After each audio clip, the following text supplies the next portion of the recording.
whatever marijuana you're smoking, I want you to share it with the rest of us, because you are out of your mind. No problem. Are you guys being real? I mean, this whole idea of, oh, Donald Trump can't be beat, he climbed like 9 points after the assassination attempt and barely got to 40. He's one of the most unpopular politicians of all time. It'll be Michelle Obama. Kamala has no chance. Her past is gonna come out. She has no credibility.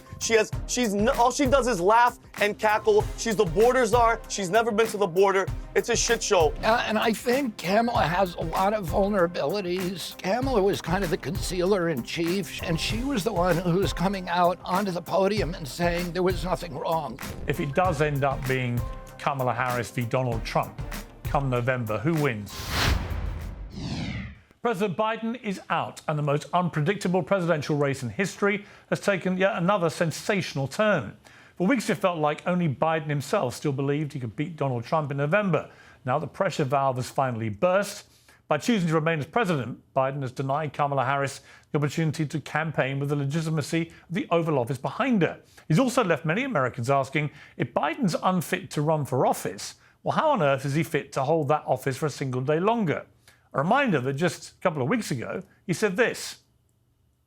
Well, guess what? They're trying to push me out of the race. No! Well, let me say this as clearly as I can. I'm staying in the race. Yeah! I'll beat Donald Trump. I will beat him again in 2020.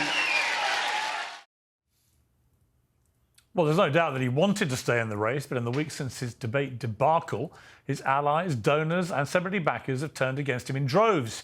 The mounting evidence of senility has become subject to daily media attention, including from many of the people who spent years denying it was real. In short, they flipped, and now they've turned the knife. And to be perfectly clear, they did this because Joe Biden was losing. Americans have been subjected to several years of an industrial gaslighting complex on the president's fitness for office, and the intention was to keep it fully operational. President Biden is absolutely fit. We see Joe Biden up close. We know how attuned he is to the issues, how informed he is. And I debate with him about legislation, and not debate, but discuss it with him. He's right there. I have spoken with the president. He is fully coherent. He is on top of detail. He's sharp. He's fit. He's always answering questions. I think that Joe Biden's mental acuity is very, very on. He's one of the smartest, sharpest people I've met in D.C. There's no doubt in my mind that the president is mentally fit for office. Joe Biden rightly says that he has grown very wise in his many decades in public office. As it stands today, you believe that President Biden is clear, candid, and convincing? 100%. Well, let's be clear. These same people will still be spewing the same bullshit if there was any chance of a Biden victory. The president didn't, because the president didn't become old on the day of the CNN debate. That's just the moment his infirmity became impossible to deny. There was nowhere to hide in a live 90-minute broadcast, and many millions of people got to see for themselves that the cheap fakes and disinformation about his health were in fact legitimate observations all along. Now the party campaigning on a threat to democracy has forced out a candidate who won almost 90% of the votes in his primaries. Trump's campaign's immediately calling out Vice President Harris as complicit in a cover-up. Kamala was in on it. She covered up Joe's obvious mental decline. Our president is in good shape, in good health, tireless, vibrant, and I have no doubt about the strength of the work that we have done. But Kamala knew Joe couldn't do the job, so she did it. Look what she got done. A border invasion, runaway inflation, the American dream dead. They created this mess. Kamala owns this failed record. It's an effective message, and I suspect many people will agree with it. Nancy Pelosi, whose treachery played a key part in Biden's downfall, rushed out a statement praising Biden as a patriotic American who's always put our country first. Many others who've hammered nails into his political coffin have done the same. Their cynicism is, of course, staggering, and yet it might just work. Certainly this will blow the race wide open again. Kamala Harris has yet to prove she can be unburdened by the has-been. But whether it's her or somebody else, Trump will now have to focus again on his runaway campaign against an opponent many years younger than he is. A fresh candidate may drive up turnout among Democrats. Swing voters who saw the sheer absurdity of Biden's campaign may well be back in play. But I think many Americans will have a hard time forgiving the party that told us the grown-ups were in charge as they, like their president, sleptwalked into this historic disaster. Well, later in the programme, I'll talk to RFK Jr. on the first of this special series of interviews and debates in New York City this week.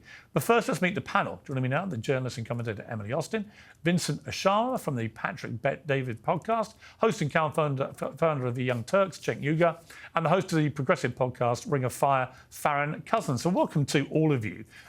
Emily Austin, let me just get your reaction, because I've been running columns for the New York Post for the last 18 months to 2 years, basically saying that Joe Biden is not fit for office. There were so many signs, whether he was face planting on stage, whether he was falling off his bike, tumbling down the steps of Air Force One, talking complete gibberish in press conferences, basically trying to speak America into war and then having the White House rein it back in 10 seconds to say, that's not what he meant to say. It was so obvious.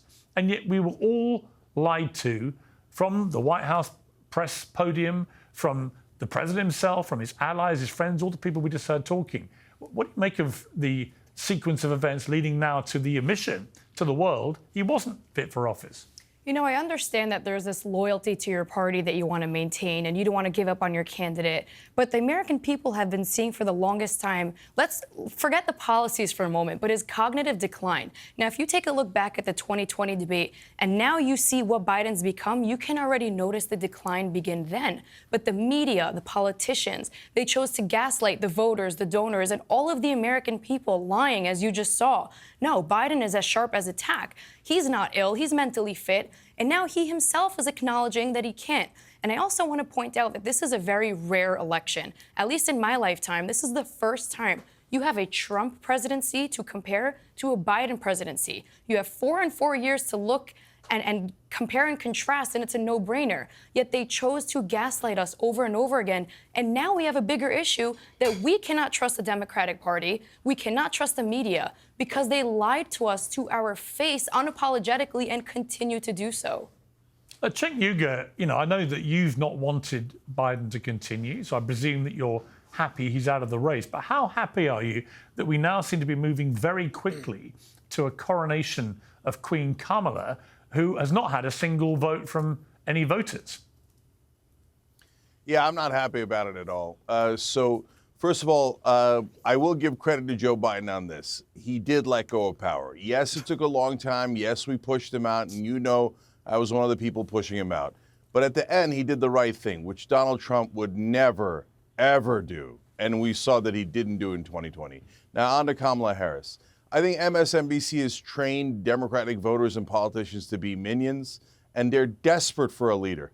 Hold on, let's vet her. There's a reason why Barack Obama, Nancy Pelosi, Chuck Schumer, and Hakeem Jeffries have not endorsed her. That's actually amazing that they haven't endorsed her. So let's actually figure out if she's the right candidate or not. Why do we have to panic? Democrats are always panicking. Let's figure out who the best candidate is. Just take a minute to do that. And who do you think, of all the names that have been mentioned, all the governors and other candidates who potentially may be involved, which now can't include people like Gavin Newsom, he's ruled himself out, and some of the other favourites, of the names who haven't yet committed to Kamala Harris, who's there that you think could potentially be a better option? Look, I've always thought that you could put together an amazing team from the Democratic governors that already exist. Of the names that haven't endorsed her yet, still Andy Beshear and Wes Moore are on the table. One won twice in Kentucky as a Democratic governor, which is amazing. Wes Moore is a dynamic governor of Maryland. But the bottom line is, I don't have a strong opinion on who it should be, other than to say, for God's sake, do an open convention and let's test them. And whoever's the best, whoever's the strongest will win. That's so obvious and so logical. We don't need to panic. There's a lot of great options. And you know what's going to happen if they panic right now? They're going to pick Kamala. Oh, my God, we have to have a leader. They pick Kamala. And then we see a couple of problems with Kamala. They're like, oh, nobody could have seen that coming. Yeah, that's why you should vet them. The number one problem we had with Biden is that we didn't test them. Let's not make that same mistake again. OK, Vinny Oshana, Donald Trump rang me on Saturday night. I just got to New York. I did a hit on Fox News. He was watching it. And I was talking about the extraordinary personal courage I felt he showed when he was shot. I mean, to be shot as someone who was president, maybe president again, at a rally, and then to get back up when you've been taken down by your Secret Service agents and do what he did, punch the air, chant fight, fight, fight, even with blood spurting all over his face. And so then, frankly, a week later, on Saturday night, to go back on a stage, back at another rally with tens of thousands of people, who most of whom you will have never met before, have no idea who they are, that shows a lot of personal courage, whatever you think of Trump. But when I spoke to him, he was, I got to say, icily confident. He was chilled. He was relaxed about it all. He was enjoying the mayhem around the Democrats. But he has his eye on the prize. And I think he believes fundamentally it doesn't matter who the Democrats put in charge. He's going to win. Piers, I don't know. I honestly don't know what you're talking about. I, like Democrats like Joy Reid, believe that that was all set up. Donald Trump set all that up. That was fake blood, fake, you know, the two gentlemen, the gentleman that died, the fireman, that's all fake. None of it's real. I think it's all BS. I think it was all fake. I'm actually being extremely facetious. Do you know what, Vinny? Piers, but Do you Piers, know what, Vinny? I'm actually glad you started. Piers, let's think about this. Listen, I'm glad you started with a joke. Yeah. I want to make the point, though, that even though I know you're joking, the reality is that they have been behaving, people like Joy Reid and others, exactly how they've accused Trump of behaving for years. Exactly the same way. They've told deliberate lies. They've said black is white. They've said the sky is blue when it's green, and so on. They've literally been lying and deliberately lying. None of them believe it was staged, but they are happy to fuel a conspiracy theory, even if it makes them look like two-faced hypocrites.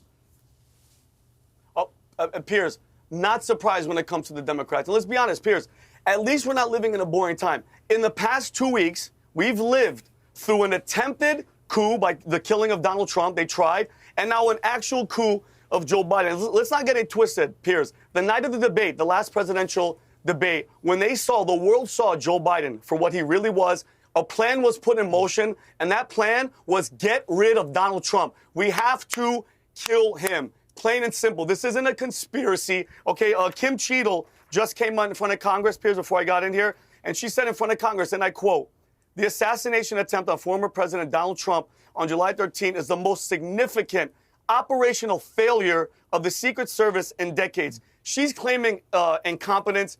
Piers, I'm leaning towards orchestrated negligence, okay? You want us to believe that some 20-year-old kid, no social media presence, no camouflage, climbed on a roof with cameras everywhere, laid there, and got shots off on the president? Give me a break. They know, Piers, they've been trying to destroy this guy from the beginning. The last attempt was murder him. That didn't work, and now guess what they said? Now, since Joe Biden, because if you think about it, Piers, if Trump, God forbid, is dead, they don't move on from Joe Biden. Joe Biden, they just do what they did for COVID. Keep him in the basement, show him 5-6 seconds here and there, and that's it. Their plan failed. Now they got to move on. And I'm telling you, Piers, ready for this? Come August, if Kamala's polls are trash, at the DNC convention, which is in Chicago, Michelle Obama. I know Cenk was talking about popular and who's going to let's wait. It'll be Michelle Obama. Kamala has no chance. Her past is going to come out. At 29 years old, she was having an affair with Willie Brown, who was 60 years old. She slept her way to the top. She has no credibility. All she does is laugh and cackle. She's the border czar. She's never been to the border. It's a shit show. And Donald Trump, God is watching Donald Trump's back. Piers, I don't care what anybody says. That's divine intervention. God grabbed his head and said, nope, not today. That's it. Well, I got to listen. The part of that I agree with wholeheartedly is something happened to save Donald Trump, which was truly miraculous, because a quarter of an inch to the other side, and that bullet goes straight through his head and kills him. So it was an astonishing escape. In relation to your... Can I ask you a question? Let's be friendly. Let's call them theories. I would say this. I don't think it was an inside job, as some conspiracy theories think, but I do think it was extremely odd. I want to bring in Farron Cousins here now.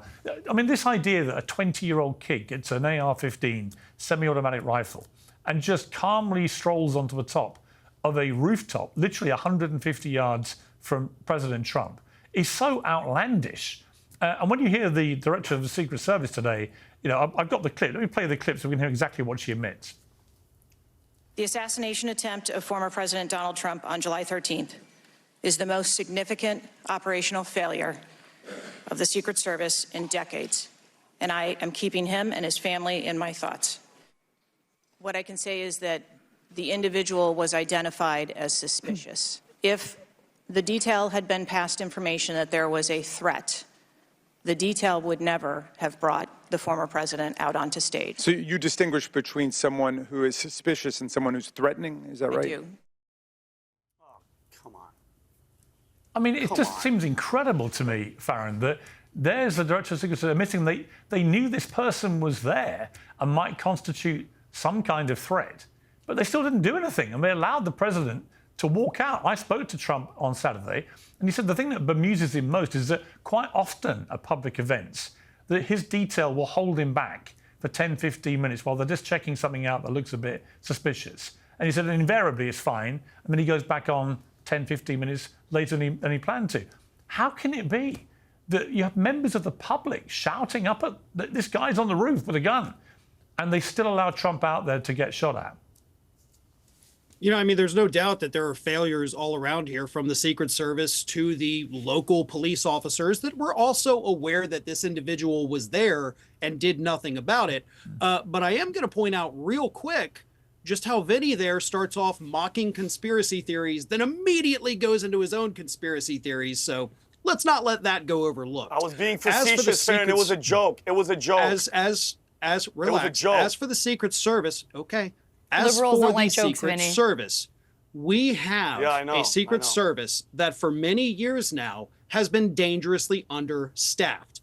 They're about 350 agents short-staffed, in spite of the fact that their budget has increased by about $1.2 billion, I think, over the last 12, 14 years.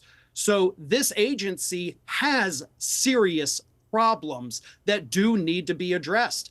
And we can even go back and look at some of the failures that they had during the Obama administration, when somebody on the street was able to fire 7 shots off into the White House residence. Somebody jumped the White House fence with a knife and made it into the White House during the Obama years before the Secret Service stopped them. So these failures are not just something that popped up within the last week. This is something that absolutely has been going on for a long time and has not been addressed by anyone, really. And now it's all come to a head, and hopefully they can get things figured out, find out what the problems are with this agency. It certainly isn't a lack of money. It just, I don't know what they can do, but they definitely need to get on it, and it doesn't seem like they're there yet. Well, it seems an abject failure in just basic common sense. I mean, the first place, if I was trying to protect someone who'd been a president of the United States, the first thing I'd look at is any rooftop near the stage. I mean, it's just like Route 1, isn't it? And there was this kid lying there with his rifle, and nobody checked. Nobody was guarding it. It's just, to me, it's completely baffling. So I do understand why so many conspiracy theories are raging around about this, because actually it's inexplicable.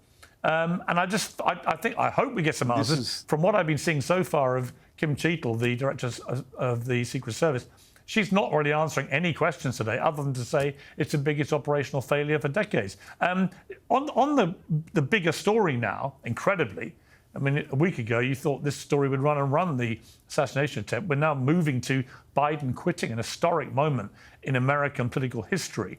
On that, Farron, what is your view about this kind of move very quickly by the hierarchy of the Democrats to anoint Kamala Harris as the nominee?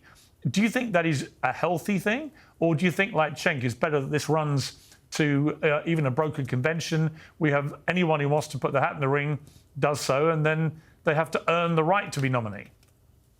I agree 100% with Cenk here. I mean, there is no reason why we need to be, jumping at this and immediately, within hours after Biden makes his announcement, Harris has already been anointed as the heir apparent to the Democratic Party. What we need is, like Cenk says, more people. We need individuals to actually do the job and get out there and start campaigning. They don't have a ton of time, but they've got a little bit of time to do this. And we need to get to know people. We haven't had the convention yet, so there is plenty of time to do it. But to me, the bigger issue is we wouldn't even be in this situation right now if we had a real Democratic convention, which we didn't have. We didn't have debates. We didn't have Biden up on stage having to actually deal with any of these other Democrats that were running at the time. If we'd had a real primary, we wouldn't be in this situation today. Okay, Emily, look, we are where we are with this. I mean, how we got here has been totally chaotic. I mean, the irony is, when this began, people were bemoaning the fact this was the most boring campaign ever between two old guys duking it out for the second time. Nobody is saying that now. We're now into completely unprecedented times where, yes, since World War II, there have been two other presidents who've stood down, but actually never at this late stage of a race. And the question, I guess, for the Democrats is, if you do go to a brokered convention in a month, you're leaving it so tight. Never mind anything else, the vetting process for people who actually want to be president is a gigantic process and fraught with danger if you only have a few weeks to get that resolved. The advantage of Kamala Harris is that she's been in situ as vice president for nearly 4 years. She's been vetted properly, warts and all, good, bad and ugly, and there's plenty of that in her back catalogue, all of those things. She seems to me to be the obvious safe move for the party, because anybody else is going to have to go through a forensic dissemination, not just by the vetters, but then by the media, who have got their blood up like a bunch of sharks in the ocean. Quite frankly, I don't think it matters who or how they replace Joe Biden, because whoever it is, Trump is still going to dominate this election. Like I said earlier, his policies work. He's not liked personally, but America is in such a bad place that I do think American people are willing to now look at the actions that Trump is going to take as president. Every single thing that I've personally seen that they've been using to slander Trump has either been fact-checked and confirmed as false or just merely straight up a lie. So at this point, the only person I think who stands a chance, and when I say chance, I still think they're going to lose, but they'll put up a fight, is Hillary Clinton, because she's already been down this road with Donald Trump. She knows how to campaign. It's going to be a good show for the Democrats. She's still going to lose, so it really doesn't matter in the end. You are a great wind-up, Miss Austin, because I can see both Cenk and Farron there recoiling in utter horror. I mean, Hillary, I'm sure, would absolutely love to do it, but she has now, along with her husband Bill, publicly endorsed Kamala Harris. I mean, do you not think there's a merit to my argument that actually she's by far the easiest choice, given she's been properly examined by the vetters, by the media for a number of years now. And also, I would put this into play. She gets all the money, if it's her, that's been given to Biden.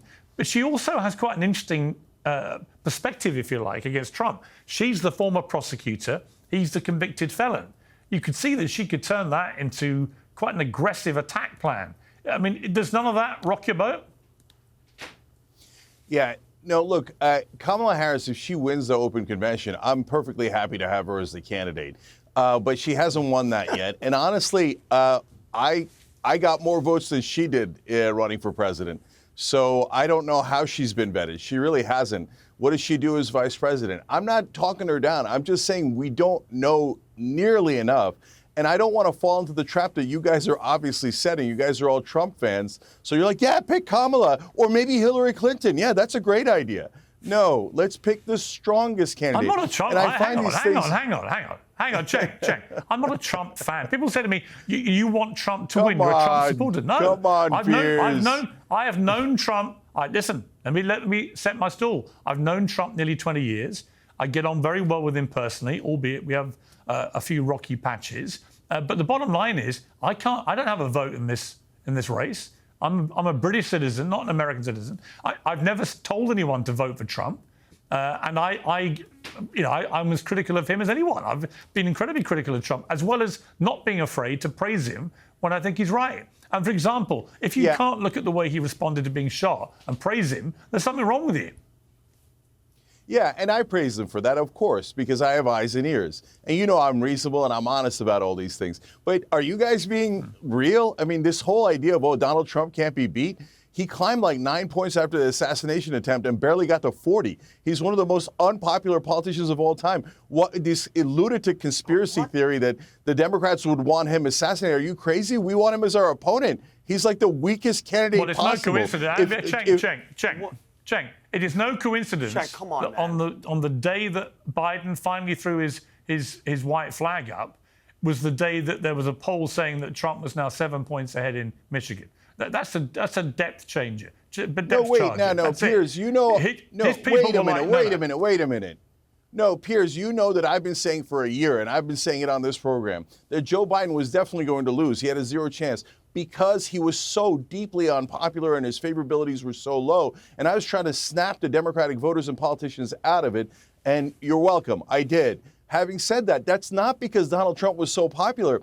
I'm saying almost anybody could beat Donald Trump. He's one of the 3 most unpopular people who have ever run for president. The problem is the Democrats put the other 2 against him, Hillary Clinton and Joe Biden. Right, but you're missing my point. Just let me bring Vinny in. And we'll win easily. Well, hang on. Let's talk over each other. The point, Vinny, the point I would make, just before I let you respond to that, is that it's all very well, but we all know the election comes down to a few swing states, and Michigan is absolutely key. The Democrats have to win in Michigan, really, to have any chance. And to have a 7-point gap announced on Sunday morning, that is why I think Biden was basically told by the grandees of the party, you've got to stand aside. He was going to get flatlined. But Piers, of course. Hold on, that's Piers, not the only stat. First of all, whatever. Hey, Cenk, whatever. Because Cenk, I believe you're in California. Whatever marijuana you're smoking, I want you to share with the rest of us. Because you are out of your mind. Problem. Donald Trump is an unpopular president. Are you freaking bananas? Have you seen the rallies? You live in a bubble, You're Vinny. delusional. And Cenk, you're going to go down in history. You can't read when numbers. People see you, bro, and I actually like you, Cenk. Cenk, I actually like you a lot, and I'm being genuine. I wish you would have. If you're better than Kamala, you're better than Joe. I'm being honest with you. But Cenk, you're going to go down as that guy when people see you. That's the guy that just hates Trump. That's what kind of existence is that? I can read numbers. And let's be honest. The Democratic Party, hold on, Cenk. The Democratic Party, let's be honest. What are you guys doing? Look at your top picks. Kamala Harris, Gavin the Snake Newsom, Hillary Clinton, Pete Buttigieg, Gretchen Whitmer. What do you guys have? At least the other side, mind you, I'm not a Republican, but I am voting for Donald Trump. It has at least Vivek Ramaswamy. They have people that are energetic, that love this country. The other side is ridiculous, man. Like, what are we talking about? Like, it's unbelievable. Guys. By the way, I was in New York, Piers. I was in New York with Patrick Bet-David. We were there on a little vacation. And you think New York, a lot of Democrats. You should see the amount of Donald Trump hats that I saw. And even after the assassination attempt, after the freaking coup attempt, Vinny, I'm in New York, and I've seen it. And not only seen it, I've been amazed, anecdotally, how many people are telling me they're going to vote Trump. Way more than I can ever remember in New York. So, Cenk, I'm not sure you're right about this. I felt in 2016 that many people were missing the Trump train. I'd been down in Middle America, and I could feel it roaring away, and I could feel intense dislike for Hillary Clinton. And I got to say, I'm feeling it exactly the same again now. And it's been, I think, a result of several things. The debate debacle, where Trump managed to conduct himself by Trump standards in a very smart way. He was pretty measured most of the time. He allowed Biden to effectively hang himself on live TV. Then the response to the assassination. And now I think he's coming out with all guns blazing, pardon the analogy, given what happened to him, but literally using what happened to him to fuel a sense that he's the strong guy in the room, that the Democrats have never looked weaker. They've now had their leader had to stand down, and they've got a completely... in Kamala Harris, if it is her, someone who, if they're just going to be a like-for-like comparison, many Americans will go, you know what, Trump seems a stronger bet here. And that's the problem for the Democrats, is how do you get away from the fact that when he was shot, Trump did this in an act of defiance, and a lot of Americans went, wow, that was ballsy. Even Mark Zuckerberg called it badass. Yeah, Piers, I called it badass. And in 2016, right around this time, I said Trump would win. So what I have is apparently an ability to read numbers that is just missing in Washington, D.C. So Joe Biden's numbers were pathetically low. They were in the 30s. He barely even got into the low 40s ever. But Donald Trump's numbers are terrible as well. They're usually hovering around the high 30s, low 40s. These are terrible numbers. You guys can use all the anecdotes you like. And Vinny, brother, I got respect for you too, even though you say crazy conspiracy theories. I get it. We're both populists. We want the right thing for the American people. But you're in a bubble, brother. Just because you love Trump and everyone you know loves Trump doesn't mean that the country, as 55% of the country hates Trump. We just have to put a non-establishment candidate up and we'd win easily. But of course, again, Democrats panic and go, whoever's the leader, I'm going to support. Okay, just hold on. If we picked someone who won in Kentucky, for example, we'd win in a crushing landslide. The country doesn't want to vote for Trump. It's in the numbers. Get out of your bubble. But check, just really fast, Piers. Hang on. Vinny, I'll come to you. I want to play a clip before I come back to you.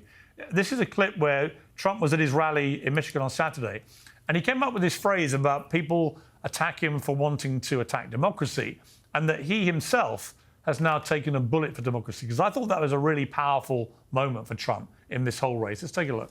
They keep saying he's a threat to democracy. I'm saying, what the hell did I do for democracy? Last week, I took a bullet for democracy.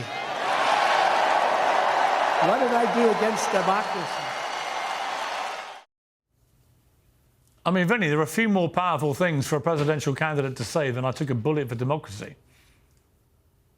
Oh, but he didn't. Like, I mean, Cenk, let's and Cenk, with all due respect, I mean, all this in love with Trump, it's beyond Trump, brother. It's what his message is what he stands for, Cenk. Since the 90s, brother, late 80s, he loves America. He puts America first. This guy, people like you that hate Trump, you never hated Trump. You were taught. You were brainwashed to hate Donald Trump. That Trump derangement syndrome is real. All this, we're in love with Trump. I'm the same as Piers. I never liked Trump. When he was on The Apprentice, you're fired, it was annoying. But the message and seeing what they've been trying to do to him and what they're actively trying to do is ridiculous. And just from Piers, from everything that they've done, destroying his name, the court, the money, the fake impeachments, everything, to trying to kill him.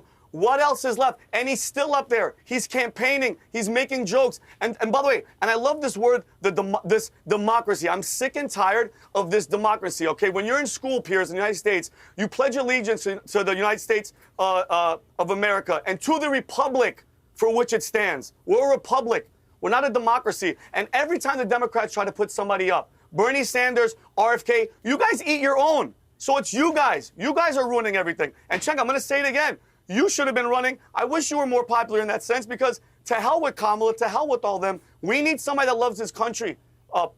Piers, that's what he is. He's a patriot. He loves his country. And I'm wearing this shirt, Piers, vtmerch.com. I'm an angry patriot because we are sick and tired, Piers. I love this country. I served for this country, and I'll be damned if I'm going to let them take it away from us, Piers.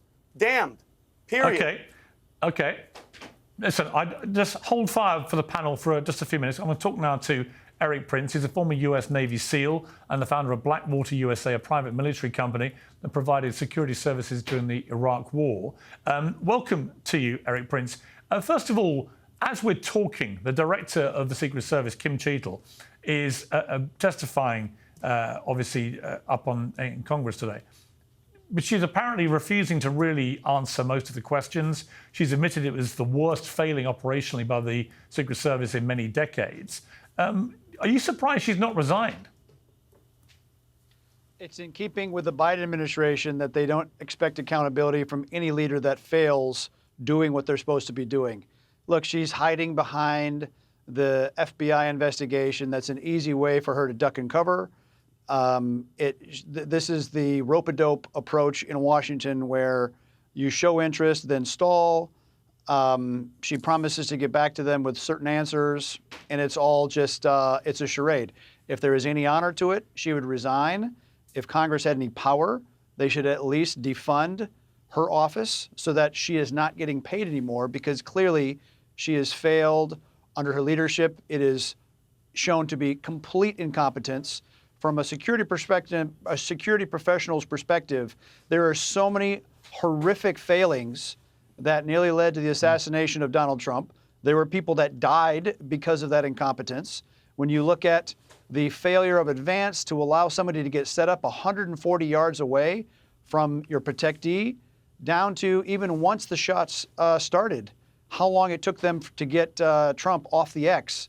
It is failure upon failure upon failure. And like I said in a Twitter post a week ago, it's either massive incompetence or malice. I'm still tilting towards massive incompetence. But again, this administration doesn't fire people for completely screwing up. It's in keeping with it.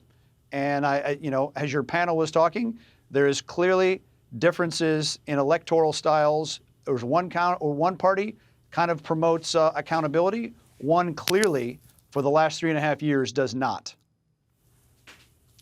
I mean, you mentioned a series of terrible errors that were made here. Some of it is just incomprehensible, Eric. I mean, the idea, like you said, that the nearest rooftop is just unmanned, unguarded. They didn't even put a drone over it. And yet you have this kid apparently used his own drones before this attack, then just calmly gets on the roof, has his rifle, fires off shots, even though he appears to be in the sights of the snipers who are looking at him. He appears to definitely be in the sights of members of the public who can see him, and so on and so on. I'm just really struggling, and have been since I heard about this, struggling to hear any account of what happened that just doesn't sound ridiculous. Why wouldn't the first place you would try and protect be a rooftop vantage point, which is the easiest place for someone to kill him? If any professional that went to the site doing the advance, because most executive protection is done well in the advance work before the protectee arrives, and you make the plan and you figure out where is the likely spots the threat is going to come from. And so anybody that stood in that podium and looked around and said, aha, that's called the sniper hotel, the obvious place someone's going to set up and take a shot. 140 yards is so close that a first-time 12 or 14-year-old deer hunter could make that shot. This is not a long distance. The fact that the Secret Service were looking at the guy, the Secret Service has between a 14 up to a 25 power scope on his rifle, so he's going to be able to see whether that shooter not only has a weapon, they could tell whether he had a shave that day or not. That's the level of detail they can see. So for a Secret Service agent, sniper, to look through and see that, he's there laying in a prone position, he has a rifle, and it's pointed at the presidential contender, Trump, is shocking. I think they probably didn't fire because they weren't sure whether it was a local cop that was there in a position. I think they had horrific command and control. They had horrific planning. Supposedly law enforcement, a SWAT team in the basement or in the ground floor of that building that the sniper took a shot from. It is so many grievous errors. It's a comedy of errors, except people died. And I think people do not really appreciate how bad it would have been the day after if Donald Trump was assassinated. World War I started because of bad diplomatic security. The heir to the throne of the Austro-Hungarian Empire assassinated, and it clacked off World War I, which killed millions of people and rewrote the borders of Europe. Imagine America if the federal government, who's supposed to be protecting Donald J. Trump, so clearly and horrifically fails, and Donald Trump gets killed. I cannot imagine the second and third order effects of how bad it would be. I totally agree. I totally agree with you. I think we should not underestimate what could have been the repercussions from his assassination. The other thing that really struck me as operationally so inexplicable was, I remember, I think I was about 16 when Reagan got shot outside the hotel in Washington, where I know you are. And yes. The first thing they did, the agents around him, was they dragged him straight into the car and got him out of there, which I would assume is, again, route one protection of any president or ex-president.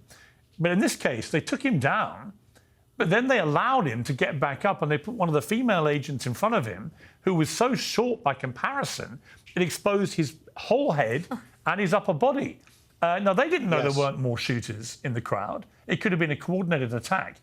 Surely the Secret Service job in that scenario is to keep him away from any line of fire, not allow him to get back up where he can be shot again.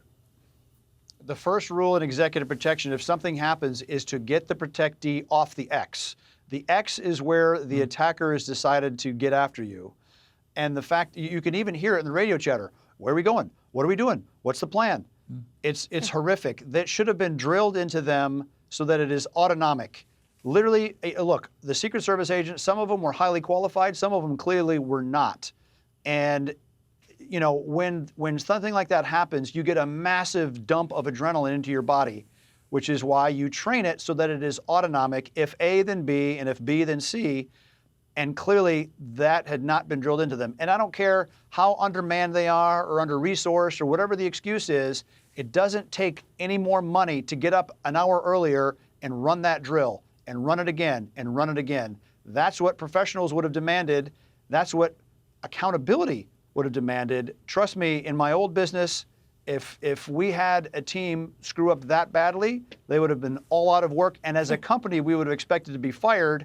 But that's clearly not the case in the federal government, which is probably making the case for looking at this from a different perspective of why people choose the private sector versus government anytime they can. Right, and just finally, Eric, I mean, I don't want to make a big thing, as some people are trying to do, of female agents shouldn't be on the detail of the president or ex-presidents. I think that is a sexist overview. However, it was notable to me that there were a number of female agents who were clearly on visible view in the aftermath, who didn't seem to be knowing what they were doing. And when Trump next appeared in public, it was an all-male detail that was around him, much larger in size. What did you read into that? Is it unfair to target just the female agents in that position? Was the way that they were behaving, one in particular who was struggling to even put a gun into a holster and out of a holster, I found, she's been getting particular attention on social media. It might be completely unfair.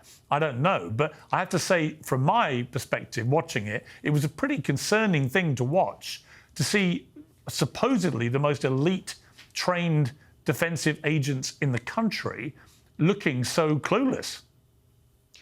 It was embarrassing for America. It nearly had catastrophic effects. Again, I don't care what bathroom people use or who they sleep with. It doesn't matter. Can they do the job to the set standard? As long as you focus solely on merit and mission, we have a deal. But clearly there was deviations. I feel bad for those agents that were out there that were unprepared for literally the worst career moment of their life. And now it's on full display for the world to see that they were not prepared for that mission. That's bad on them, that's bad on their immediate leaders, and that's bad on the head of the Secret Service and the people that put them in that decision. Accountability needs to be done. It needs to be swift and severe so that these kind of mistakes are not made in the future, because it is in keeping with the debacle in Afghanistan, a debacle in Yemen, having shut off the waterways, a pier in Gaza that cost $320 million that can't stay together for more than a day or two. It's a record of failure of people that don't get fired when they screw up that badly. I feel bad for those agents. There's some great ones that have built a reputation of excellence in the Secret Service to be ruined. I feel bad for them that their professional reputation of their organization has been so badly damaged in their one moment of truth. I pray God that it is handled differently. The reason you saw a different crew around Trump at the convention is because there's a different level of protection that happens once he is the nominee. The Secret Service leadership before was absolutely slow rolling, minimizing, and pulling resources away, including to service Jill Biden in Pittsburgh on the exact same day. This is the same Jill Biden who made the Marine Band, who normally plays Hail to the Chief when the president walks in, produce for the first time in almost 250 years a separate bit of music to play when she entered the room. That's the level of will to power this woman had. I'm glad they're not running for re-election, because that is a bad pair. Erik Prince, fascinating to talk to you, especially with your perspective as an ex-Navy SEAL and the founder of Blackwater. Thank you very much indeed for joining me. Bet, Piers. Emily Austin, as we've been talking there, we've got footage of Kamala Harris arriving at the White House, basically calling Joe Biden the greatest president that's ever lived, etc. Let's take a look. Our president, Joe Biden, wanted to be here today. He is feeling much better and recovering fast, and he looks forward to getting back on the road. And I wanted to say a few words about our president. Joe Biden's legacy of accomplishment over the past 3 years is unmatched in modern history. In one term, he has already, yes, you may clap.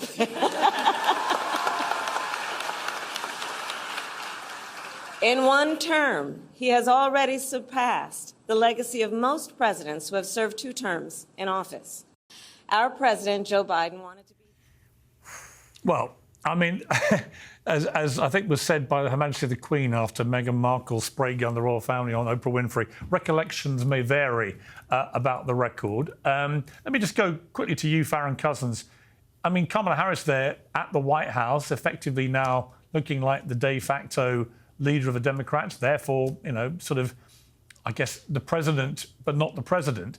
Would it not be easier and better and probably a more aggressive and successful strategy if Joe Biden just stood aside now from being the current serving president and allowed Kamala to step into that role? Would it not give her more ballast running into a battle with Trump to be the actual president? I definitely think it would, to be perfectly honest with you. I think if Biden were to come out and say, listen, okay, I'm actually done with everything, you know, I'm out of here, and she becomes president, yeah, then she's going to get a couple months on the job training under her belt, which is definitely going to help. But at the same time, I think Joe Biden would obviously never do that. It took so much pushing just to get him out of the race at all. And of course, if he were to resign, the optics of that for the Democratic Party, that is basically Joe Biden admitting, I can't do this, I got to get out of here. And that is definitely something the Democrats do not want to happen. To be honest, that's exactly what he's done. I mean, you know, everyone knew he was desperate to carry on, but he's now thrown the towel in. And Emily Austin, I mean, the trouble is, the Democrats are going to get absolutely pounded now until Election Day. Every time Biden pops up and makes another mistake, another gaffe, every time he falls over, whatever it may be, it's all going to keep happening. We know that. He's not going to get any less senile just because he's decided to step down. But every time he does, that will become a major story. That the man who's unfit to defend his presidency for another term is still president for another few months. I just don't think it's an act that can fly.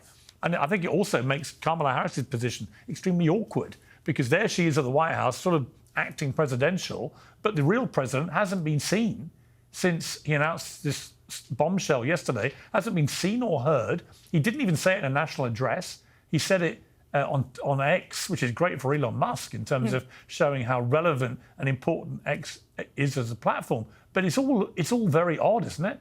It's bizarre and frightening, quite honestly, especially on a global stage, that we as a country have finally taken a step to acknowledge he's unfit to run for another election. But if we can acknowledge that, then how can we look past the fact that he's still our president? 5 months is a very long time away. Every 24 hours as an American feels like a year has passed given the climate right now. How can we just pretend that this is all not the biggest issue? You know, Cenk earlier was saying not to panic, but we should panic a little bit because we are in a bad place right now, not just domestically, but internationally, and something has to be done. And I just want to give my final thoughts on 2 subjects I didn't get to interject on.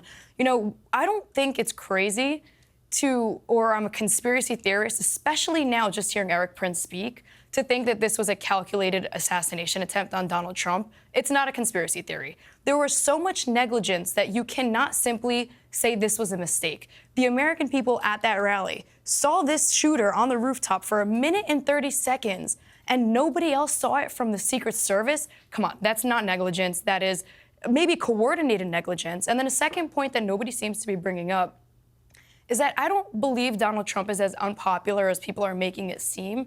Rather, the American people have been so afraid to be honest about how they felt about him because of the bullying and the repercussions that you face as being a Republican these days. As a sports journalist, as a sports broadcaster, I've been told multiple times to keep my opinion to myself. I've had colleagues whisper to me, you know, we love Trump, we're voting for him, but we can't say that. I've had African-American NBA players tell me they love Trump. I've had NFL players tell me they love Trump. But God forbid they bring that to the public, they get canceled. So he's not as an unpopular of a figure as people think, but everyone's afraid. I completely agree with that. I just think a lot of people, I think people have found it easier since the assassination attempt to speak up in support of Trump and say they thought he was very ballsy, because he was. You know, to hear Mark Zuckerberg be so praiseworthy about him was an extraordinary moment, because he would rather, you know, ironically have shot himself and say anything positive about Trump before. So I think that there's a real sea change in people's willingness to speak out. But Cenk, there's no doubt that Trump is a very divisive and polarizing character. He always has been. But right now, I reckon he's licking his lips. He's looking at the Democrats in complete disarray. He's seeing a woman who's pretending to be president because the real one's disappeared, having quit the race. but who's not the president. And like I said, we're going to keep seeing Biden when or if he ever reemerges. We're going to keep seeing him make mistakes and do embarrassing stuff, because that's what's been happening on a weekly, almost daily basis this whole year. And every time he does, it's going to be a massive headline. How can the man who said he was unfit to continue in this race be fit to lead the country? There's a real problem there, I think, in the optics. Yeah. Look, let's be honest. The administrative state runs things. So both for Republicans and Democrats. I think it's unconscionable that Joe Biden didn't fire the head of the Secret Service within 2 days. I mean, what are you waiting for? She admitted it was the largest organizational failure in Secret Service history. So if you don't get fired for that, what do you get fired for? On the other hand, when you look at Trump's terms in office, he would say outlandish things to his staff like, let's increase the number of nuclear weapons we have tenfold, which would basically bankrupt the country. So they would all look at each other, and as soon as they left the room, they'd say, of course we're not going to listen to what that idiot said, and they'd ignore his orders. That happened over and over again because he doesn't know what he's doing. So the administrative state runs things for both Republicans and Democrats. So that's the reality. That's what's going to happen going forward with Biden. And you guys are overstating Trump. After the assassination attempt, there's this halo around him, and it's understandable. And I'm the first guy to say that Trump's actions that day was, quote, badass, right? But having said that, guys, that doesn't affect his policies. And Trump can't help himself. Trump's always going to be Trump. He's going to be back to saying crazy. In fact, he's already back to saying crazy things. And he's going to say it over and over again. He's going to remind the whole country how nuts he is. I'll tell you why he may win. And I'm going to play a clip. This is also from the rally on Saturday, where he talked about his severe comb-over. I have to just interject, if you would turn off those cameras, because I don't want this. See the screen up there of me? That's very severe, that comb-over. That's a severe sucker. What's with that one? It looks okay from the other side. But that is very severe. I apologize. Man, I looked up there. I said, whoa. Look at that. Wow. That's like a work of art.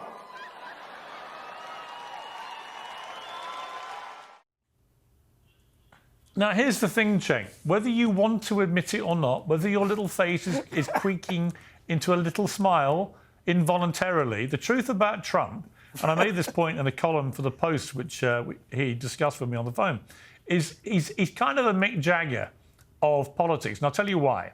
It's not to do with them womanizing, although that would be a fair analogy. It's actually to do with the fact, here these guys are. Jagger's 81, about to turn 82, I think. Trump's about 2 years younger than him. But what they really love doing, more than anything else, is going out in front of tens of thousands of people and putting on a show.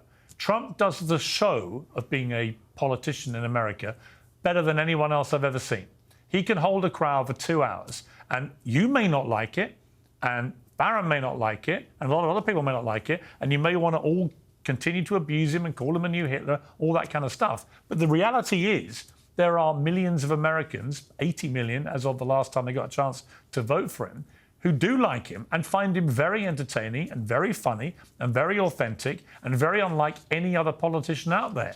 And that is a problem for Democrats in how you try and take on a guy like that, because they're kind of done with hearing he's the world's most awful human being, because they think, well, he's not, is he? He's not as bad as Putin or President Xi or Kim Jong-un or any of these other real dictators. He's not. And to keep saying he is, I think is extremely self-harming for the Democrats. All it does is make people who are not fanatically anti-Trump think, well, it's bullshit, isn't it? He's not. Yeah, so over to you, my Cenk. smile wasn't. My smile was not involuntary. Anna and I on the Young Turks often say that Trump is one of the best insult comics in the business. He's very entertaining. And he's not honest, but he's authentic. There's a difference. So when he does that bit about the comb over, it feels authentic, and you relate to him and you empathize with him. I think he's really good at attracting those crowds and entertaining those crowds. And I don't think that that's a small talent when you're running for president and in politics overall. And I think the Democrats are too shy about picking someone who's interesting, who wants to be in the press, who wants the spotlight. So I get that Donald Trump, he's good at one thing, which is marketing. So I understand all those things. But nevertheless, the numbers do indicate that he's not popular, and for good reason, guys. You might think, hey, he's entertaining or he's authentic, but at the same time, he did try a coup attempt. He had a fake elector scheme where, and we just interviewed Rudy Giuliani on the Young Turks, and he said they didn't use the normal Trump electors because half of them said they wouldn't do it because it was obviously illegal and unconstitutional. So, he might make an entertaining comment about his comb over, but that doesn't excuse the fact that he tried a coup against America. Okay. Vinny, your thoughts about Trump? I mean, look, Trump, he shouldn't be here. He was shot in a way that had it been a quarter of an inch closer to his head, he'd be dead. And we would be still talking about the assassination of Donald Trump, which would have been, as I think Erik Prince rightly said, a seismic and horrific moment for the country and the world, and the repercussions, I dread to think what they would have been. But he survived. And he showed enormous personal strength in that moment, strength that he may not have even known he had in him. He was very candid about that when I spoke to him on the phone. And he feels like God was on his side. And for many millions of Americans, they will like that he believed that God was on his side in that moment. When you're defending him, Vinny, against people that really hate him, what do you say about Trump that is the real kind of reason that he resonates to you, for example? Well, besides Piers being a New Yorker and being, just speaking it real, besides personality, is just the love for the country, Piers. It wasn't until 2016 when he said he wanted to run that the whole machine, the establishment, everybody turned on him. I've been around him. I've been around Barron. I've been around that culture. It's freaking all amazing. The happiest people, the most beautiful women. Look at Emily. I don't know what it is about conservative women. Gorgeous. Have you been to a Democratic gathering? Everybody's bitter and angry and just upset. Everybody's upset. And Piers, I'm gonna make one comment, Piers. If that had been a woke woman sitting there, she'd have already reported you to Human Resources. Keep it coming, Vinny. That's the difference. That's the difference. Piers. Yeah, Piers, I would have been thrown out of this van. But Piers, there was an interview that Trump did. This encapsulates with everything that's happening. The guy almost got assassinated, pumping his fist, fight, and then does an hour and a half a speech at the RNC. There was an interview where he was speaking with a journalist, and the journalist said, Mr. President, with everything that's happening, with all the people coming after you, the state, the swamp, everybody, the world wants to know, how do you weather the storm? And Donald Trump looked at her and he said, I am the storm. That's who Donald Trump is. That's why he's popular. I'm sorry, Cenk. That's why I'm voting for him. And that's the last, I'm telling you guys right now, the future of this country rests on this election, plain and simple. Okay, I've got to leave my panel there. You've been brilliant. Emily, to Vinny, to Cenk, to Farron. Great to have you, Farron, for the first time. Thank you all very much indeed for coming on. I appreciate it. We're joined now by the independent presidential candidate who tried to challenge Joe Biden for the Democrat nomination, Robert F. Kennedy Jr. Robert, great to have you back on Uncensored again. It feels like every time I interview you, something quite extraordinary has just happened. And we talk about the latest development in what was supposed to be a really dull race, but has turned into this electrifying kind of soap opera, albeit with very serious consequences. Let me just, first of all, talk about Joe Biden's resignation with you. Should he stand down as president? Is it not incongruous for him to say, I'm not fit to continue in the race, which ends in November, but I am fit to continue as president until January? Yeah, I don't think those were the words that he used. I think what he is saying is that he needs all of his energy to focus on governing the country, and that's why he's withdrawing from the race. So I'm not going to comment on it one way or the other, but I think the die is cast. But would it not make it easier for Kamala Harris or whoever the nominee ends up being for the Democrats? Would it not make their job easier if they were able, in her case, I mean uniquely, because she'd be doing what it applied to, if she was able to become president, would that not strengthen her position and improve her chances of winning?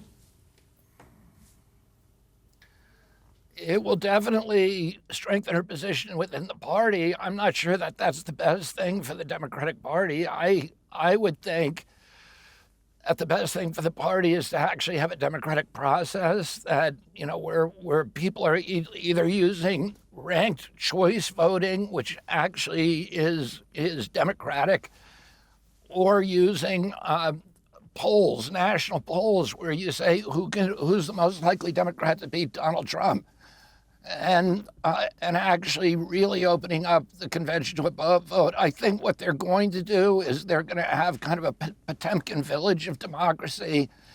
They're going to have a kind of a faux democracy where they pretend it's a democratic process, but Kamala is at the end of every, at the end of every pathway. So I think it's really going to be about picking her vice president, that, you know, there's going to probably be a little bit of democracy there. But as you know, Piers, you know, I'm a lifelong Democrat. I had to get out of the party because they would not have a democratic process. They use, you know, the DNC, which is the 400 elite members of the Democratic Party, decided who was going to be president, which is President Biden.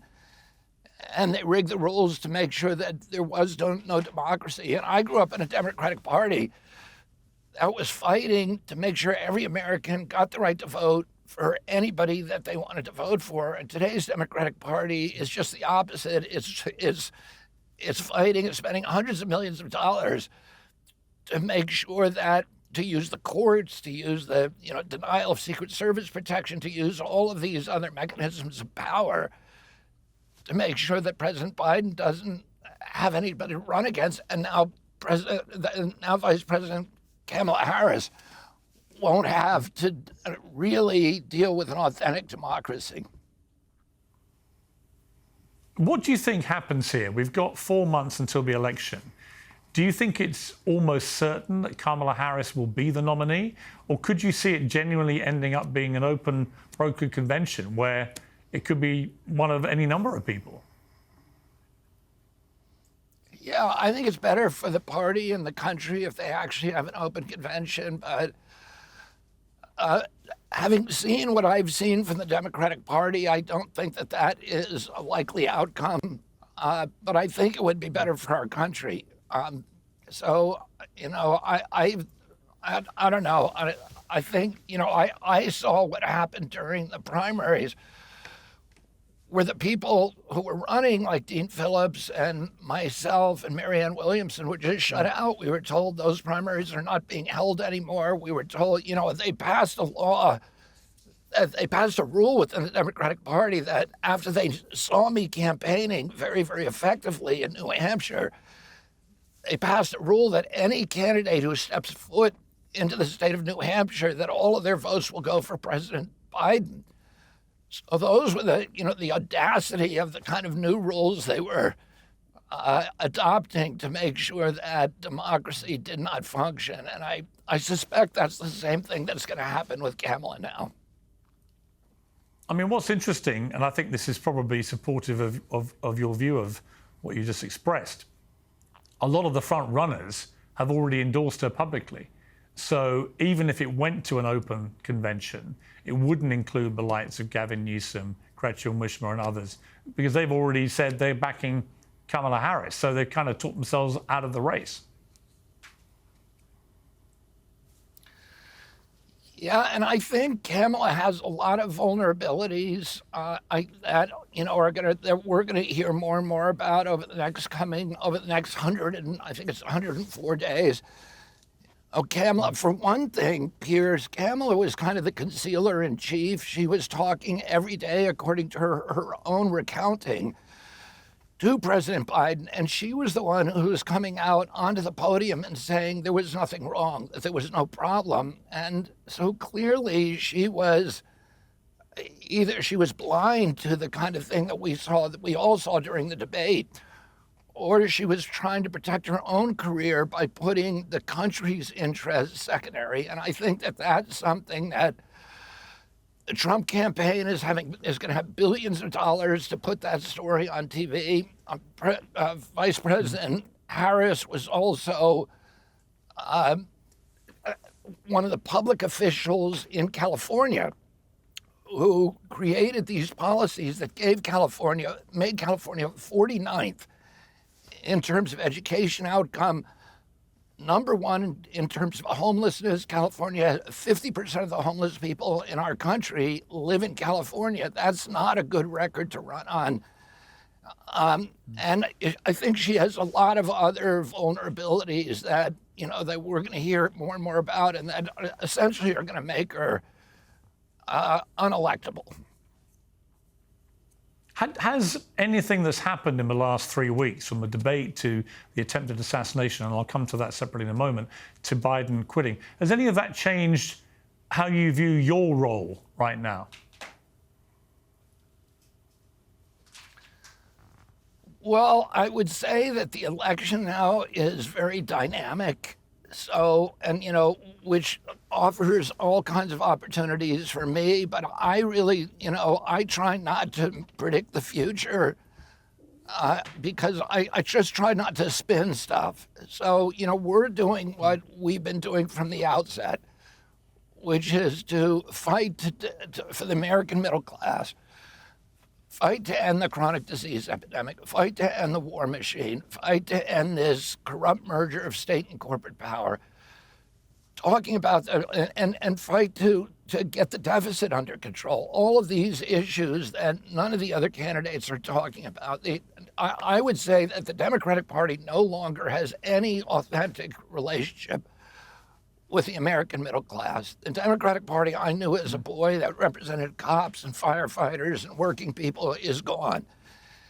And then the Republican Party has all kinds of problems with their own. President Trump, who got a huge boost from the assassination attempt, and I commend him for his courage and his leadership during that very, very challenging time.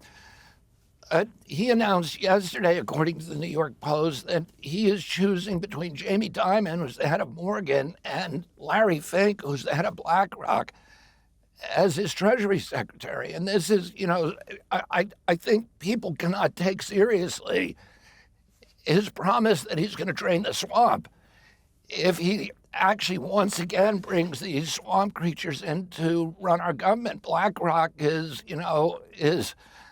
American middle class is not fond of BlackRock, and they see, all of the machinations, its role in the war in Ukraine, where it's got not only the contracts, because it owns all the military contractors, to blow up Ukraine, all the bridges and ports and schools and hospitals, but it also has the contracts to rebuild Ukraine. And, it owns the credit card companies that are bankrupting Americans, that are charging 32%.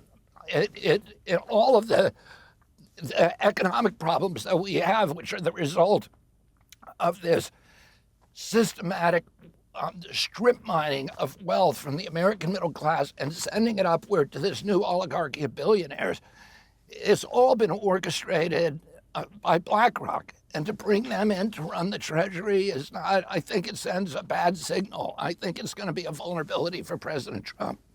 Robert, the last time you were on Uncensored, we had a pretty passionate conversation about the fact you were not getting Secret Service protection. You finally were given that protection, but obviously only after Donald Trump had been shot at a rally. First of all, your response to getting it, albeit belatedly. I'm very grateful for having it. The Secret Service detail I have is very professional. I think they've made me and my family feel very, very safe. And I'm very, very grateful to the Secret Service for finally. And I think I told you at one point, Piers, we actually had repeated conversations with the Secret Service. And from the beginning, the Secret Service wanted to give us protection.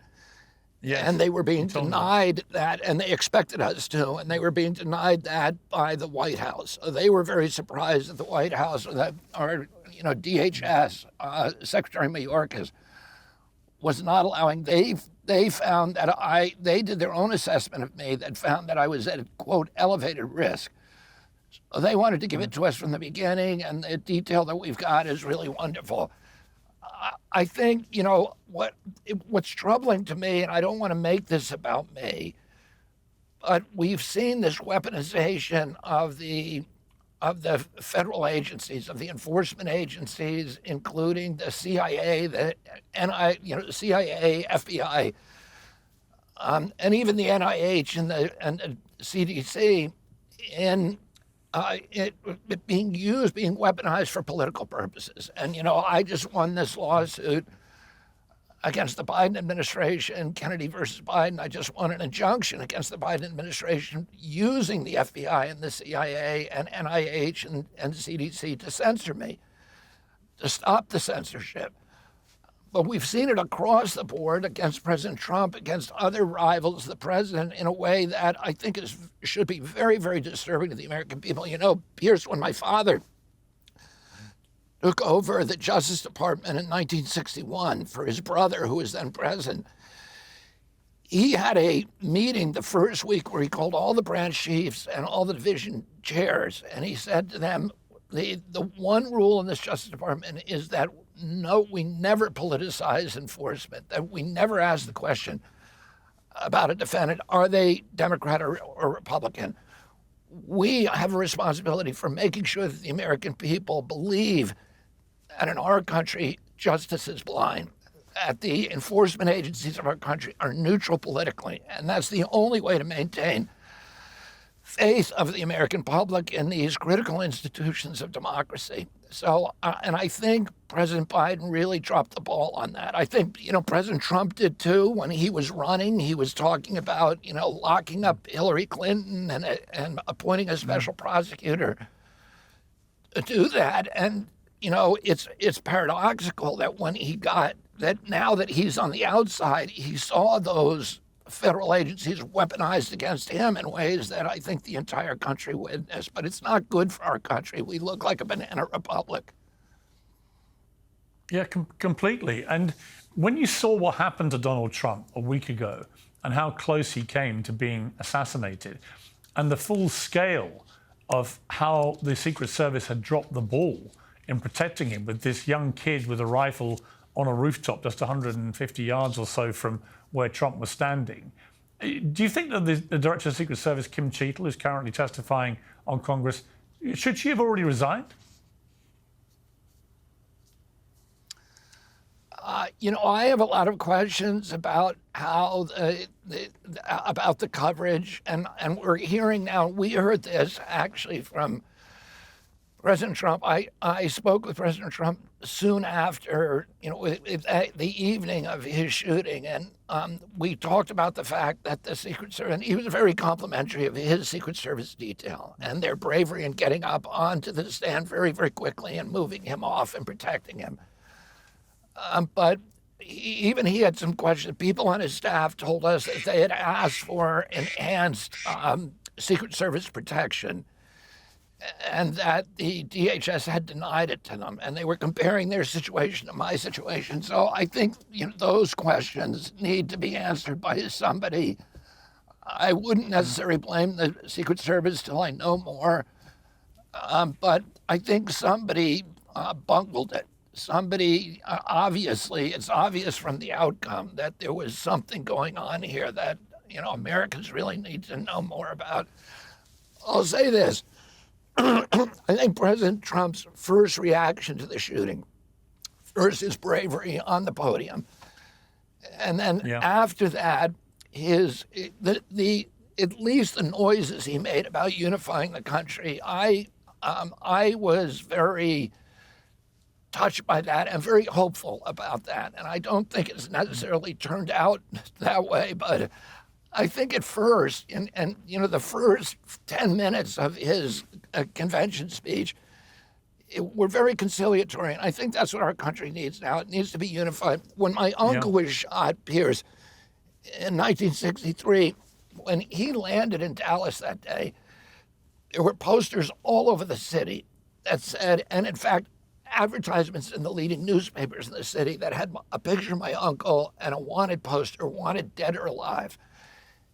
And that was an emblem of this, of this polarization that had come out of the civil rights movement, particularly at that time, and the anger at my uncle and some of the southern states, and his shooting in many ways was a product of that boiling anger.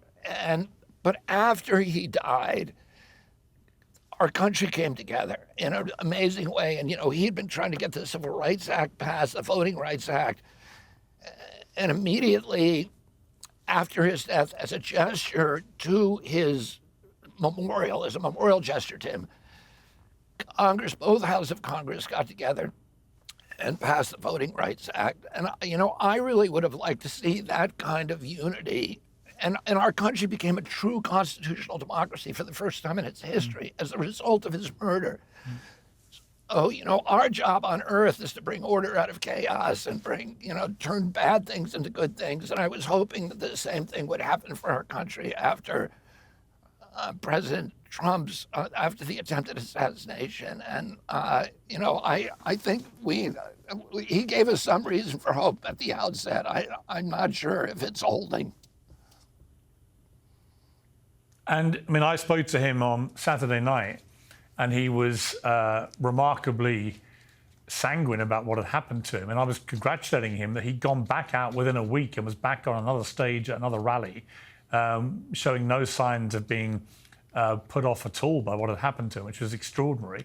But he also expressed a hope in that phone call that Joe Biden would stay in the race as long as possible. If it does end up being Kamala Harris v. Donald Trump come November, who wins?